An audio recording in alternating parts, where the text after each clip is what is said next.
وأنتم مسلمون.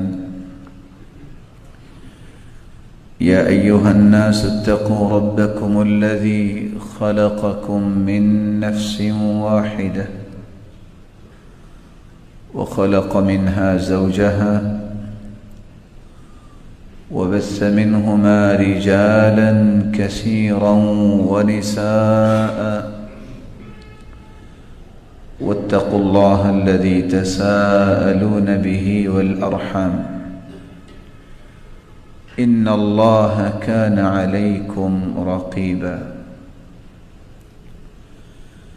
يا أيها الذين آمنوا اتقوا الله وقولوا قولا سديدا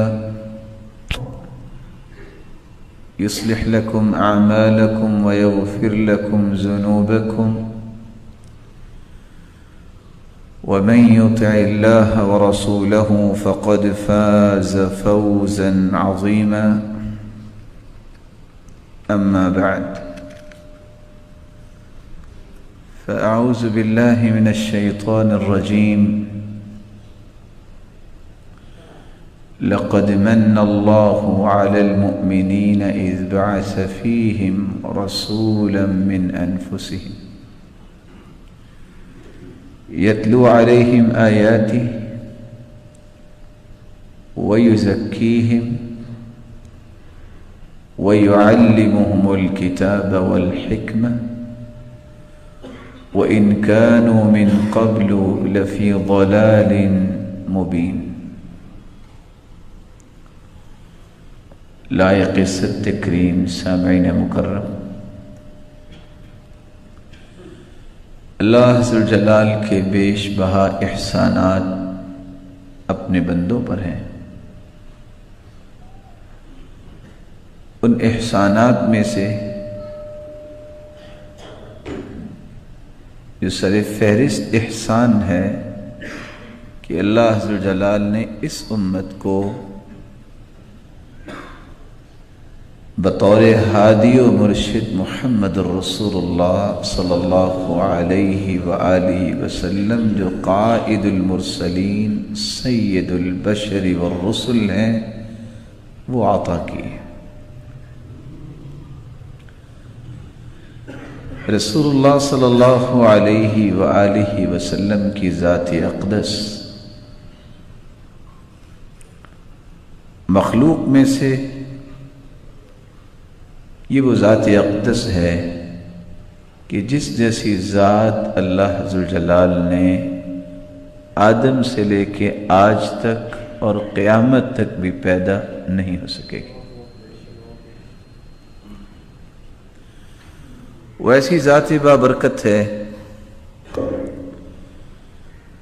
کہ اگر اس کے نام کے بارے میں احادیث کو پڑھا جائے تو مخلوق میں سے جو اللہ کے رسول صلی اللہ علیہ وسلم کے نام ہے اس جیسے نام بھی کسی کے نہیں. نسب نامہ دیکھا جائے اس قدر بلند و بالا نسب نامہ اللہ ذوالجلال نے کسی کو عطا ہی نہیں کیا. خاندان کو دیکھا جائے تو اللہ کے رسول خود فرماتے ہیں ان اللہ اصطفى کنانۃ من ولد اسماعیل. اسماعیل علیہ السلام کی اولاد میں سے کنانہ کو اللہ تعالیٰ نے چنا. واصطفى قریشا من کنانہ، اور وہ انبیاء کا خاندان جو چلتا آ رہا تھا اس میں سے جو مقام و مرتبہ قریش کو ملا وہ کسی خاندان کو نہیں ملا. واصطفى من قریش بنی ہاشم، اور قریش کے آگے خاندان ہیں ان میں سے جو بنو ہاشم کا خاندان ہے جو بلندی اللہ نے اس کو عطا کی کسی کے پاس نہیں تھی. اور اس سے بڑھ کے کیا بلندی ہو سکتی ہے؟ وَاصْطَفَانِي مِن بنی ہاشم، اللہ ذوالجلال نے مجھے اس خاندان سے چن لیا. یہ وہ ہستی ہے جس کے نام نسب نامے اور خاندان کے بعد اگر اس کے ساتھیوں کی بات بھی قرآن و حدیث سے پوچھیں تو کیسے کمال کے ساتھی اللہ نے عطا کیے کہ ان کا تذکرہ قرآن تو کرتا ہی کرتا ہے، پچھلی ساری کتابیں بھی ان کا تذکرہ پہلے ہی کر رہی ہیں، اور تذکرہ بھی کیسے کر رہی ہیں؟ تراہم رکعا سجدا یبتغون فضلا من اللہ ورضوانا، ان کی عبادت و ریاضت کی، ان کی اللہ سے تعلق کی مضبوطی کی گواہی دیتی ہیں۔ کون سی کتابیں؟ تورات اور انجیل۔ کہاں تورات اور کہاں انجیل، اور کتنی دیر کے بعد اللہ کے رسول صلی اللہ علیہ وسلم دنیا میں تشریف لائے، اور پھر جو ایمان لائے وہ صحابہ بنے۔ اللہ کے رسول فرماتے ہیں انا دعوت ابراہیم، لوگوں میں اپنے جد امجد ابراہیم علیہ السلام کی دعا ہوں۔ جب انہوں نے بیت اللہ بناتے وقت یہ دعا کی تھی، ربنا وابعث فیہم رسولا منہم، اے اللہ ان میں سے ایک ایسا رسول بھیج جو ان کو تیری آیتیں سنائے، ان کا تزکیہ کرے، ان کی تربیت کرے، ان کو تعلیم دے۔ کس طرح 800 سال بعد یہ دعا اللہ نے قبول فرمائی اور اللہ کے رسول صلی اللہ علیہ وسلم کو دنیا میں بھیجا۔ وَكَانَ آخَرُ مَنْ بَشَّرَ بِعِيسَى ابْنُ مریم، لوگوں انبیاء میں سب سے آخر میں عیسیٰ علیہ السلام نے بھی اپنے حواریوں کو میری بشارت سنائی، خوشخبری سنائی۔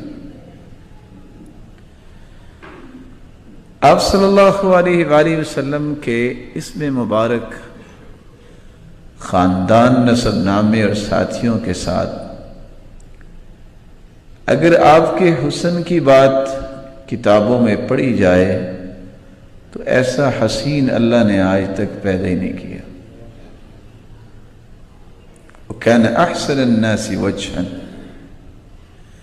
اس جیسا چہرہ اللہ نے نہیں بنایا۔ وہ ابو رمسا، اس کا بیٹا بہت ہی اپنے آپ کو سمجھتا تھا، اس کی آنکھ میں کوئی جچتا ہی نہیں تھا، جس کو دیکھتا کہتا نہیں۔ ابو رمسا اپنے بیٹے کو لے کے نکلا کہ آؤ میں تمہیں ایک ایسی ہستی دکھاتا ہوں، فیصلہ پھر کرنا۔ ابو رمسا اپنے بیٹے کو جب لے کے آئے تو اللہ کے رسول کے رخ انور پہ جب نظر پڑی تو بے ساختہ بول اٹھا، واللہ ھذا رسول اللہ، اللہ کی قسم ایسا چہرہ نہ دیکھا ہے، یہ رسول کا چہرہ ہی ہو سکتا ہے۔ اور عبداللہ بن سلام نے بھی یہی کہا تھا، ان ھذا الوجه لیس بوجه کذاب، یہ مبارک چہرہ جھوٹا نہیں ہو سکتا۔ اور کیسی رعنائی اللہ تعالیٰ نے اس مبارک چہرے میں رکھی تھی کہ ثوبان رضی اللہ تعالیٰ عنہ کس طرح گھر سے دوڑتے اور آ کر مسکرانے لگ جاتے ہیں، پھر رونے لگ جاتے ہیں۔ پوچھا ثوبان خیر ہے؟ کہ اللہ کے رسول جب بھی مجھے کوئی غم آتا ہے، پریشانی آتی ہے، کوئی دکھ آتا ہے، دوڑ لگاتا ہوں، جو ہی میری آنکھوں کے سامنے آپ کا چہرہ آتا ہے دنیا کے سارے غم بھول جاتا ہوں، اس لیے مسکرا رہا ہوں۔ اچھا تو روئے کیوں ہو؟ کہا یہ یاد کر کے رویا ہوں کہ اگر میں جنت میں چلا بھی گیا، رفعت مع النبیین، آپ کا تو درجہ ہی بہت بلند ہوگا، تو میں آپ کو دیکھوں گا کیسے، میں آپ کا دیدار کیسے کروں؟ تو آپ صلی اللہ علیہ وسلم نے سوال کیا، یہ بتاؤ مجھ سے محبت ہے آپ کو؟ کہا محبت کی تو بات کر رہا ہوں۔ فرمایا پھر خوش ہو جاؤ، انت مع من احببت، دنیا میں تم جس سے محبت کرتے ہو قیامت کے دن اسی کا ساتھ نصیب ہو جائے۔ آپ صلی اللہ علیہ وآلہ وسلم کے زندگی کے کسی گوشے پہ بھی اگر بحث شروع کر دی جائے، وقت تو گزر جاتا ہے لیکن بحث ختم نہیں ہوتی۔ یعنی اس سے بڑی بات کیا ہو سکتی ہے کہ صحابی کہتے ہیں ما شممت عنبرا ولا مسکا، آج بازار میں نکلیں تو 150 قسم کی خوشبوئیں آپ کے سامنے آئیں گی۔ ان تمام خوشبوؤں کے سردار عنبر اور کستوری ہے۔ صحابی کہتے ہیں کہ میں نے آج تک نہ وہ خوشبو عنبر میں محسوس کی ہے نہ کستوری میں محسوس کی ہے جو خوشبو آپ صلی اللہ علیہ وآلہ وسلم کے جسد اطہر سے نکلنے والے پسینے سے آتی تھی۔ یہی وجہ ہے صحیح مسلم کی روایت ہے، جب وہ قیلولہ کر رہے تھے، ظہر سے پہلے لیٹے ہوئے تھے، آرام فرما رہے تھے، تو آئی صحابیہ جو محرم تھی، تو انہوں نے وقد عرق، آپ کو پسینہ آیا ہوا تھا تو وہ بوتل میں پسینہ ڈال رہی تھی۔ آپ بیدار ہوئے، آپ نے فرمایا آپ کیا کر رہے ہو؟ تو جواب دیا کہ میں یہ پسینہ بوتل میں ڈال رہی ہوں، پھر میں یہ خوشبو میں ڈالوں گی، فہو من اطیب الطیب، دنیا کی کوئی خوشبو اس کا مقابلہ نہیں کر سکے۔ یہی تو بات ہے کہ صحابی کہتے ہیں کہ آپ صلی اللہ علیہ وسلم کی عادت مبارکہ تھی، ہم تو بچوں کو دیکھ کے ڈرا دیتے ہیں کہ آئندہ سے بچہ ہمارے سامنے نہ آئے، اس کو ہم بہادری سمجھتے ہیں کہ مجھے تو بچہ دیکھتا جاتا ہے دوڑ لگا دیتا ہے۔ آپ جب بھی کسی بچے کو دیکھتے سلام کہتے، دعا دیتے، سر پہ پیار دیتے، برکت کی دعائیں کرتے، یا آپ صلی اللہ علیہ وسلم کندھے کو تھپ تھپاتے یا آپ گالوں کو تھپ تھپاتے۔ صحابی کہتے ہیں کہ ظہر کی نماز پڑھ کے نکلے تو بچوں کے ساتھ میں بھی استقبال کے لیے آگے بڑھا، فجعل يمسح خدي احدهم واحدا واحدا، ایک ایک بچے کو، صرف ایک کو نہیں، ایک ایک بچے کو آپ نے پیار دیا اور اپنا ہاتھ مبارک جو ہے وہ گالوں کو اس کے ساتھ تھپ تھپایا۔ صحابی کہتے ہیں اس دن سے لے کے جس دن سے آپ کا مبارک ہاتھ میرے چہرے پہ لگا ہے، آج تک اس کی خوشبو نہیں گئی۔ وَكَأَنَّمَا أُخْرَجَ مِن جُؤْنَةِ عَطَّارٍ، یوں محسوس ہوا کہ خوشبو کے مرتبان سے نکال کے وہ ہاتھ اللہ کے پیارے پیغمبر نے میرے چہرے پہ لگا دی۔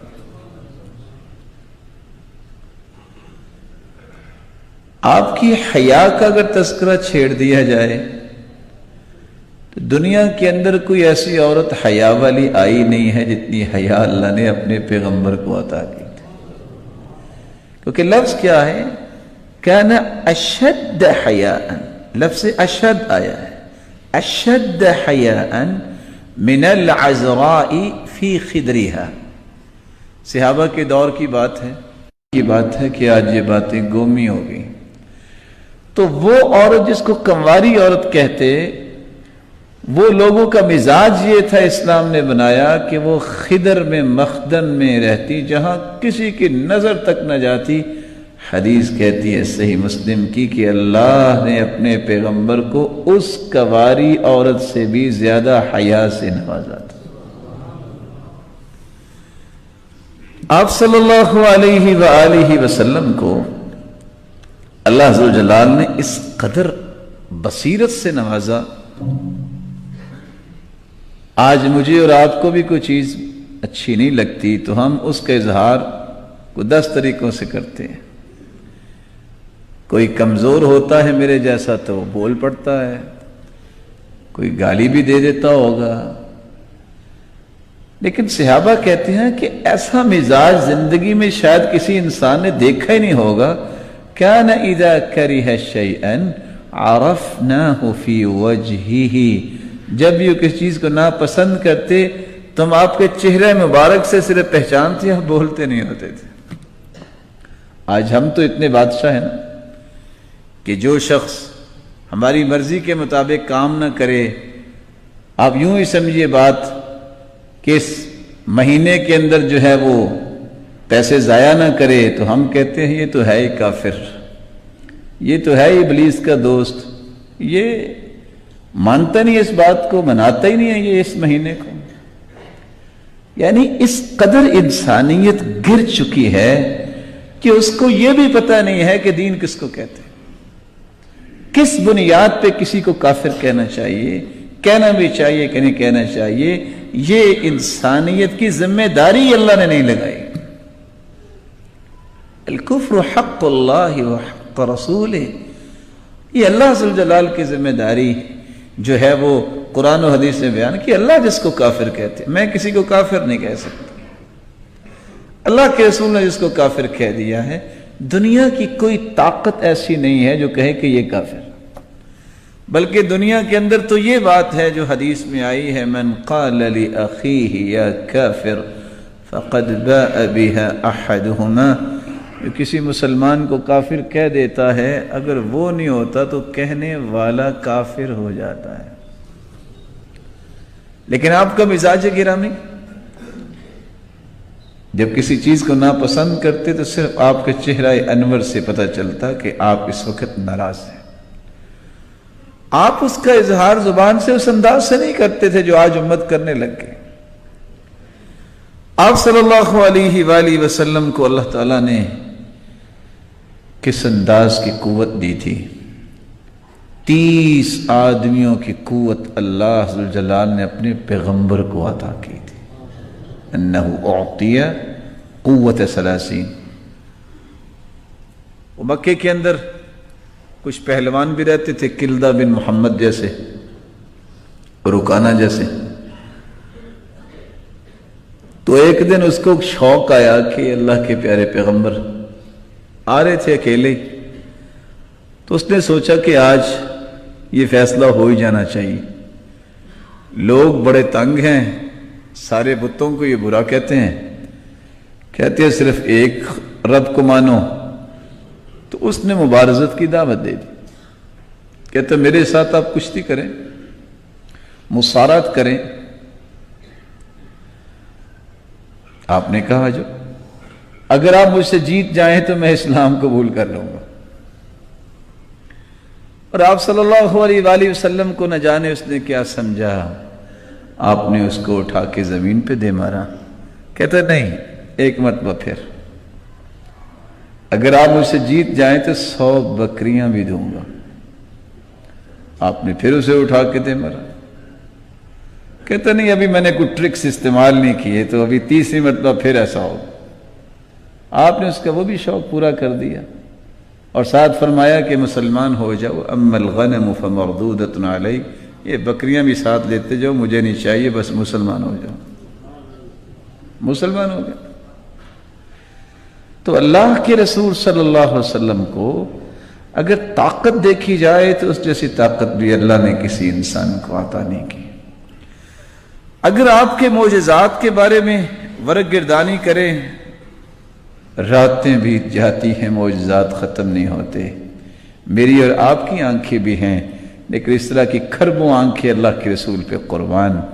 آپ صلی اللہ علیہ وسلم کو اللہ ذو الجلال نے جو مبارک آنکھیں دی تھی، آپ جب نماز کے لیے کھڑے ہوتے تو مہر نبوت کبوتری کے انڈے کی شکل میں 2 مبارک کندھوں کے درمیان مہر نبوت اللہ نے رکھی تھی۔ نماز کی حالت میں آپ سجدے کی جگہ پہ بھی دیکھتے اپنی مبارک آنکھوں سے، اور مہر نبوت سے پیچھے بھی سب کچھ دیکھتے۔ اور یہ بات بیان کرتے وقت صحیح مسلم کی روایت بیان ساری کرتے ہیں، ساتھ انہوں نے یہ فرمایا تھا، انی اراکم من وراء ظہری، لوگوں میں تمہیں دیکھتا ہوں جب تمہارے پاؤں نہیں نہ ملے ہوتے، جب تمہارے پاؤں نہیں ملے ہوتے، آپ دیکھتے نا آج کل بھی نہیں ملے ہوتے، اس لیے دل بھی نہیں ملے۔ دل کیسے ملیں گے؟ جو بندہ پاؤں کے ساتھ پاؤں ملانا پسند نہیں کرتا، آپ کے ساتھ دل کیسے ملائے گا؟ جب پاؤں نہیں ملے ہوتے تو فرمایا انی لأری الخزف، جس طرح بکری کا چھوٹا بچہ ہوتا ہے شیطان اس طرح آ کے صف کے درمیان کھڑا ہو جاتا.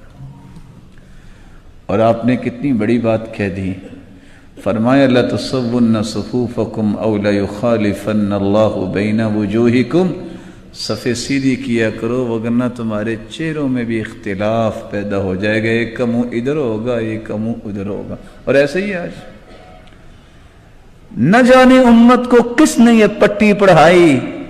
ایک طرف یہ بات ہے کہ من صد فرجہ 1892 نمبر روایت سلسلہ صحیحہ کی کہ تم بس محبت الفت اور مودت اجتماعیت کا ثبوت دو، پاؤں کے ساتھ پاؤں ملاؤ، کوئی خلا نہ بچے.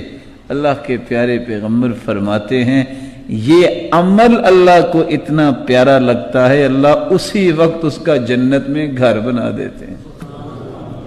وَرَفَعَهُ بِهَا دَرَجَةً، اور اس کے درجات کو بھی بلند فرما دیتے ہیں. اس کا معنی یہ بھی ہو سکتا ہے جنت میں گھر بنایا تو ایک فلور کا نہیں بناؤ، درجہ نہ جانے وہ کتنے فلور کا اللہ تعالیٰ نے بنایا ہوگا، اور بنتا کتنے ٹائم میں ہے، نماز کا کتنا وقت لگتا ہے. دنیا کی کوئی طاقت جو ہے وہ اتنے ٹائم میں گھر نہیں بنا سکتی. تو رسول اللہ صلی اللہ علیہ وآلہ وسلم کے معجزات میں سے ایک یہ معجزہ تھا. عصر کا ٹائم تھا، صحیح مسلم کی روایت، پانی ختم ہو گیا. صحابی کہتے ہیں کننا زہا 300 300 آدمی تھے، اب نماز بھی پڑھنی ہے، وضو کے لیے پانی نہیں ہے. آپ نے فرمایا فَأُتِيَ بِقَدَحٍ رَحْرَا، کھلا پیالہ لاؤ. بھی لایا گیا، آپ نے پیالہ سامنے رکھا، کسی کے پاس کو پانی ہے، کچھ چند قطرات پانی آپ صلی اللہ علیہ وسلم نے اپنے مبارک ہاتھ میں لے کے اپنے چہرہ انور پہ ڈالا، وہی پانی پیالے میں گرا اور آپ نے اپنا مبارک ہاتھ رکھ دیا. صحابی کہتے ہیں وَكَأَنِّي أَنظُرُ إِلَى الْمَاءِ يَنْبُعُ مِنْ بَيْنِ أَصَابِعِ، میں دیکھ رہا تھا کہ آپ نے اپنا ہاتھ جو ہے پیالے میں رکھا تھا اور انگلیوں کے درمیان سے اللہ نے چشمے جاری کر دیے. 300 کے 300 صحابہ نے پانی پیا بھی اور وضو بھی کیا اور پانی ختم نہیں ہوا.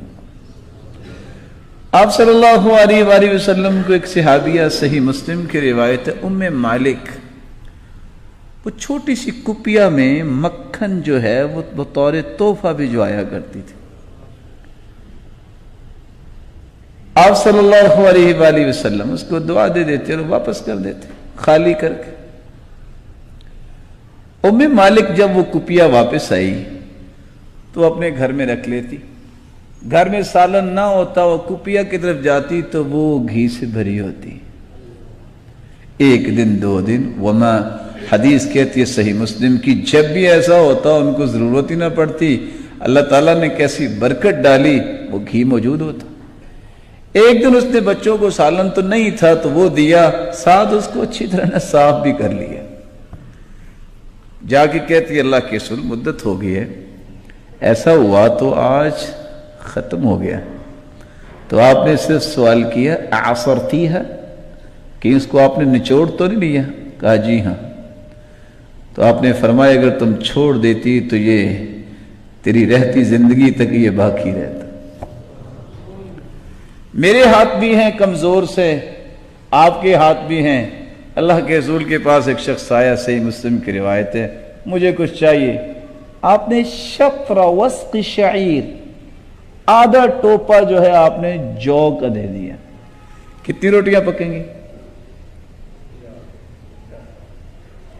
ایسے کمال ہے، اللہ آپ کو برکت دے کہ آپ ایک مٹھ سے 4 روٹیاں پکا لیتے.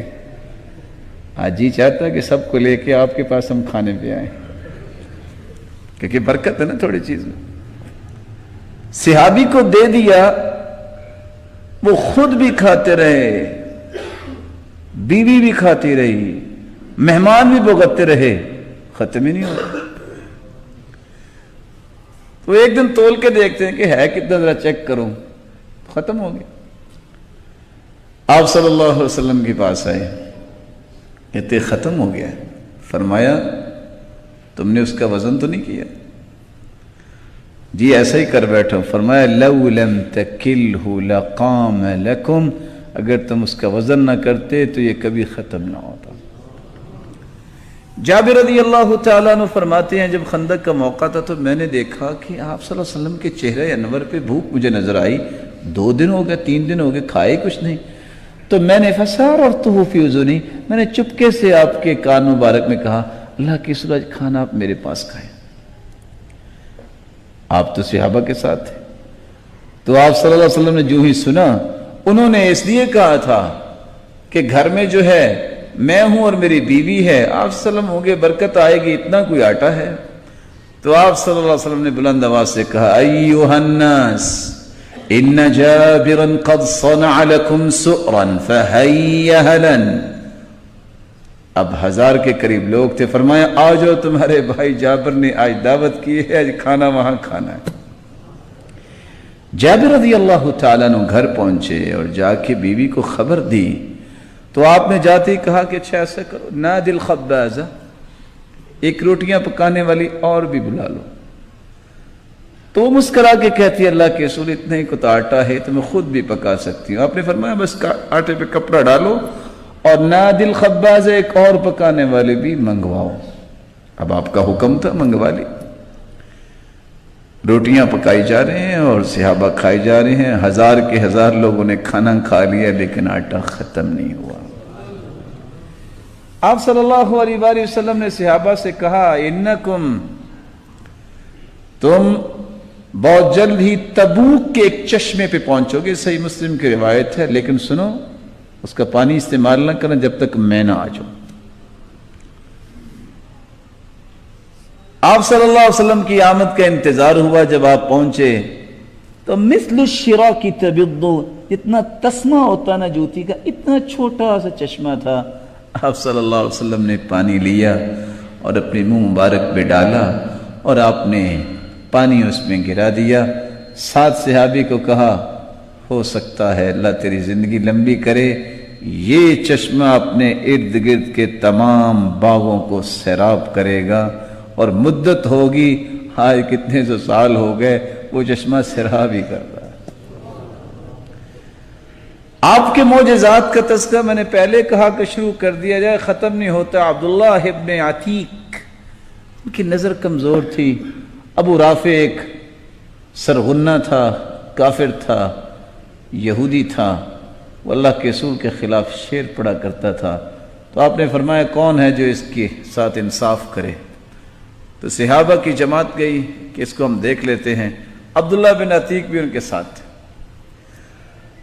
ابھی پلاننگ ہو رہی تھی، اتفاق سے مغرب کے بعد وہ ایک ہی مرتبہ قلعہ کھلتا تھا، یا صبح کے وقت یا شام کے وقت. تو جب شام کو دروازہ کھلا ان کا کوئی گدھا باہر رہ گیا تو عبداللہ بن عتیق ان کے ساتھ ہی اندر داخل ہو گئے. نظر ان کی کمزور تھی. انہوں نے اندر سے دروازہ بند کیا. مربت کا جہاں وہ گدھے باندھتے ہیں تو وہ ایک جگہ پہ چابی چھپا دی. عبداللہ بن عتیق دیکھ رہے تھے. جب لوگ عشاء کے بعد سو گئے انہوں نے وہاں سے چابی لی. پہلے تو دروازہ کھول کے چیک کیا.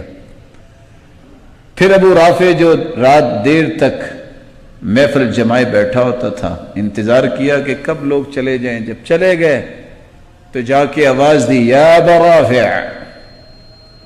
وہ چودھری تھا. اس نے جواب دیا کون ہے؟ تو جہاں آواز آئی آگے بڑھ کے تلوار کا وار کیا. پھر جب پتا چلا کہ تلوار لگ گئی ہے اور وہ خون میں لت پت ہے، پیچھے ہٹ کے دوبارہ پھر کہا وَكَأَنَّهُ يَسْتَغِيثُ. کیا ہوا ابو رافع کو؟ کیا ہوا؟ وہ کہہ رہا ہے کہ مجھے کسی نے مار دیا ہے. دوبارہ پھر وار کیا. تیسری مرتبہ پھر تلوار اس کی کمر پہ رکھی جب تک ہڈی توڑ نہیں دی، کاٹ نہیں دی، اس وقت تک چین نہیں آیا. واپس آئے تو جلدی میں جب اترے تو ان کی ٹانگ ٹوٹ گئی. نظر کمزور تھی. اس وقت تو جلدی جلدی نکل آئے، اپنے گدھے پہ بیٹھے. جب اللہ کے رسول کے پاس پہنچے تو آپ صلی اللہ علیہ وسلم کو خوشخبری دی. آپ صلی اللہ علیہ وسلم کے صحابہ نے کہا، آپ صلی اللہ علیہ وسلم نے فرمایا اس کو اتارو. کہا اللہ کے رسول اب تو سکت نہیں ہے حرکت کرنے کی. ان کو بٹھایا